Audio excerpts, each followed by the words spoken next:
20.000 léguas submarinas. Capítulo 13. Alguns dados numéricos. No instante seguinte, estávamos sentados em um divã do salão, saboreando um charuto. O capitão exibiu-me uma épora em que estavam desenhado o plano, o corte e o alçado do Náutilo. A seguir, começou a descrição do submarino nos seguintes termos. Aqui estão as diversas dimensões do barco que nos transporta. Tem a forma de comprido cilindro de extremidades cônicas. É sensivelmente parecido com um charuto, forma adotada em Londres para várias embarcações da mesma espécie. O comprimento deste cilindro, de ponta a ponta, é exatamente 70 metros, e a viga da coberta, na maior largura, mede 8 metros. Não obedeceu, portanto, a proporção de 1 para 10, como os vapores mais velozes, mas as suas linhas são suficientemente alongadas e a curva de querena bastante extensa para que a água deslocada escape facilmente e não oponha obstáculos ao deslocamento. Estas dimensões permitem, mediante simples cálculo, conhecer a superfície e o volume do Náutilo. A superfície mede 1.011 metros e 40 centímetros quadrados. O volume é de 1.500 metros e 2 centímetros cúbicos. Vale dizer que completamente submerso desloca 1.500 metros cúbicos, ou pesa 1.500 toneladas. Quando planejei este submarino, desejei que, em equilíbrio dentro d'água, ele mergulhasse 9 décimas partes e emergisse somente 1/10 parte. Por conseguinte, deveria deslocar nestas condições apenas 9 décimos de seu volume, isto é, 1.356 metros e 48 centímetros cúbicos, e, portanto, pesar apenas o mesmo número de toneladas. Consegui construí-lo dentro deste limite de peso, obedecendo às dimensões citadas. O Náutilo possuía 2 cascos, um interior e outro exterior, ligados entre si por barras de aço em T, e que lhe dão de rigidez insuperável.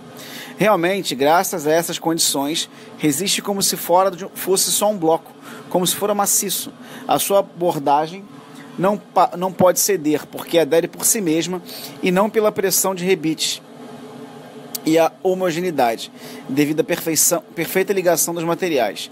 Permite-lhe desafiar os mares mais tempestuosos. Estes 2 cascos são de chapas de aço. O primeiro tem 5 centímetros de espessura e pesa 394 toneladas e 960 quilos. O casco exterior envolve a quilha, que tem 50 centímetros de espessura e 25 de largura, pesando só ela 62 toneladas.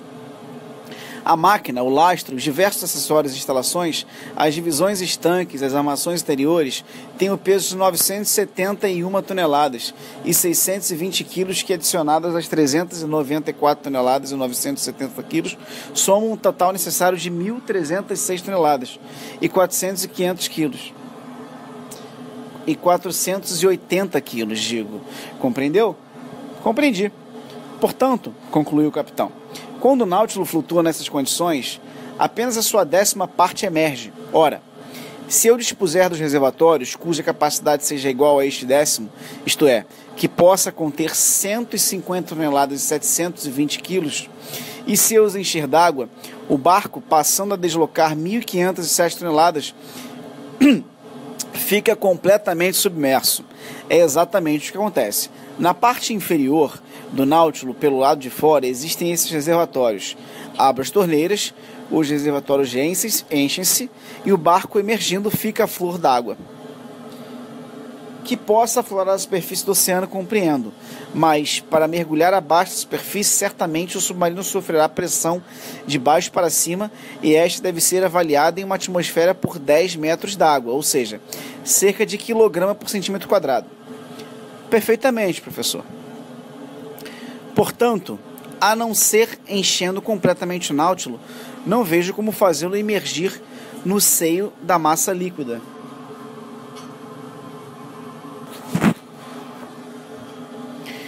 Para evitar erros graves, é preciso não confundir a estática com a dinâmica.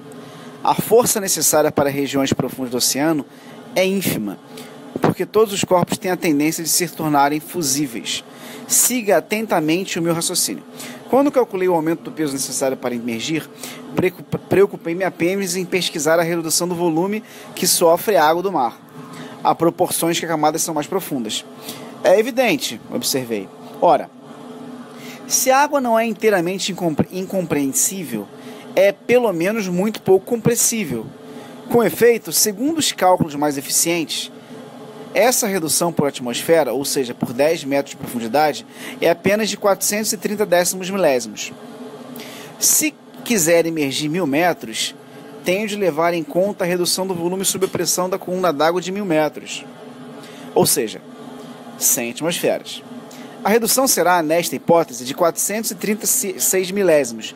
Devo, portanto, aumentar o peso de modo a atingir 1.513 toneladas e 770 quilos, em vez de 1.507 toneladas e 200 quilos. O acréscimo será apenas de 6 toneladas e 560 quilos.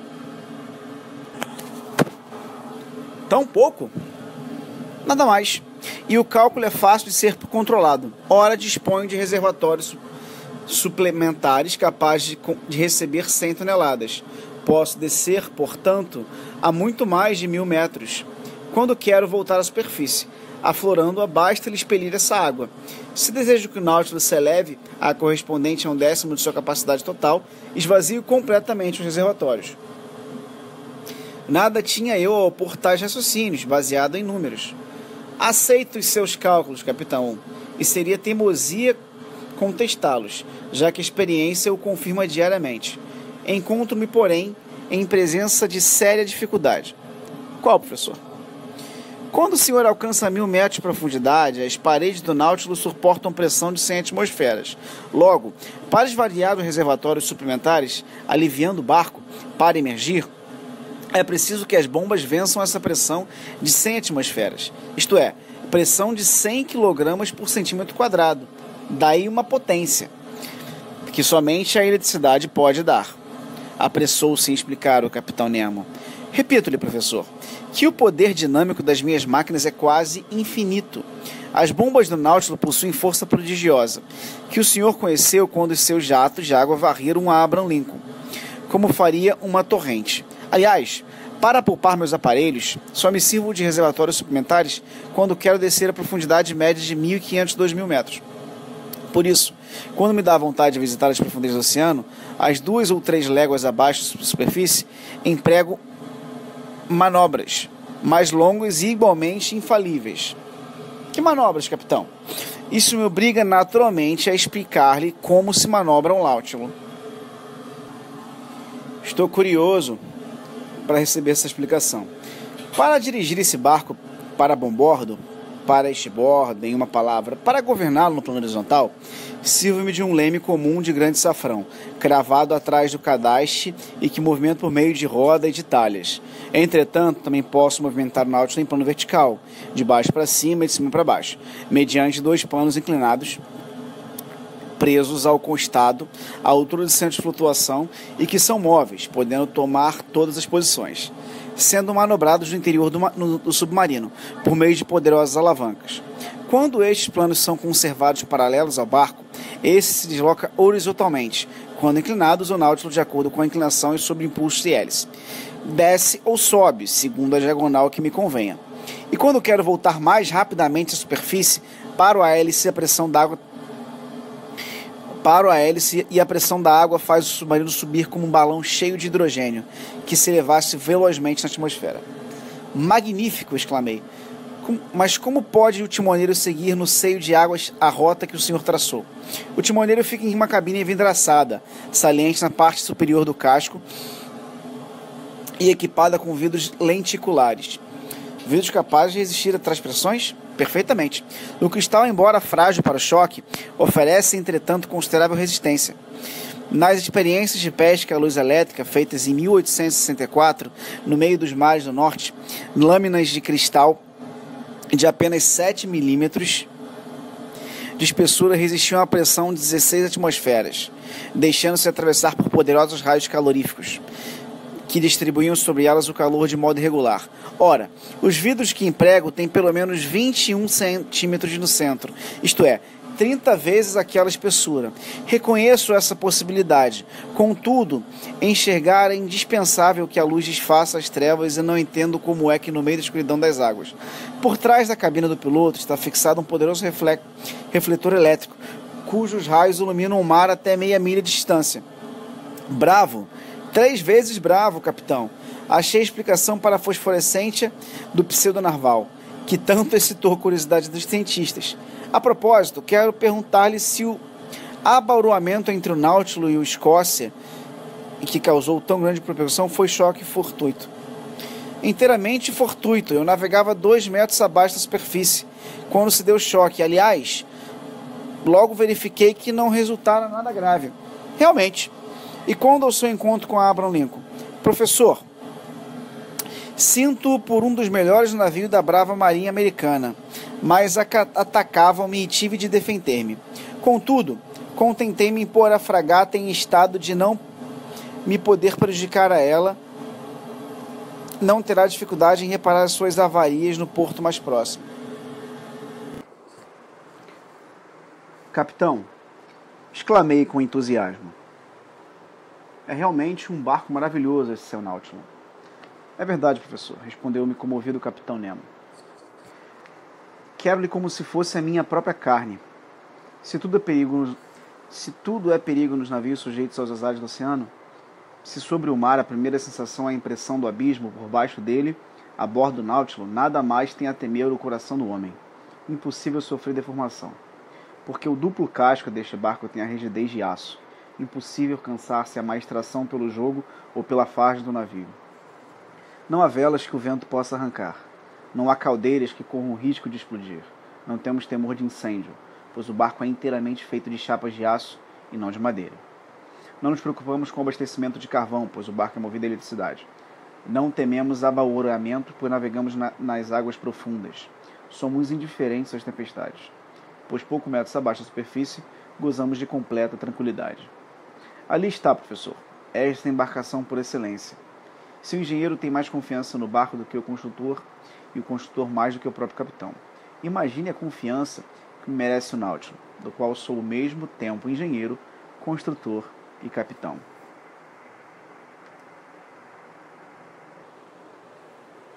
O capitão Nemo falava com eloquência arrebatadora, o olhar em fogo, o gesto apaixonado transfigurando. Era evidente, amava o seu barco com o mesmo carinho com que o pai ama o próprio filho. Uma pergunta discreta impunha-se e eu não pude deixar de fazê-la. Então, o senhor é engenheiro? Sim, estudei em Paris, Londres e Nova York, no tempo em que era habitante da Terra. Como conseguiu construir em segredo este maravilhoso submarino? Cada uma das suas partes veio de um ponto diferente do globo, com um endereço diferente do verdadeiro, e todos os fornecedores receberam a encomenda e as especificações sob os mesmos nomes. Mas, recebidas essas partes assim fabricadas, foi preciso montá-las e ajustá-las. Construí o meu estaleiro em uma ilha deserta, em pleno oceano. Lá os meus operários e eu, isto é, eu e meus corajosos companheiros a quem instruí e formei, concluímos o nosso Nautilus. Depois, acabada a construção, o fogo destruiu todos os vestígios de nossa passagem por aquela ilhota, que teria feito explodir, se tivesse a possibilidade de fazê-lo. Neste caso, o custo desse barco foi astronômico. 4 ou 5 milhões de francos, incluindo as suas instalações, as obras de arte e as coleções que contém. Uma última pergunta, capitão. Diga. O senhor é, então, extraordinariamente rico. Infinitamente rico, professor. E se me desse na veneta, poderia folgadamente pagar os 10 bilhões da dívida da França. Olhei fixamente aquele homem estranho que assim me falava. Estaria zombando da minha credulidade? Só o futuro poderia esclarecer-me.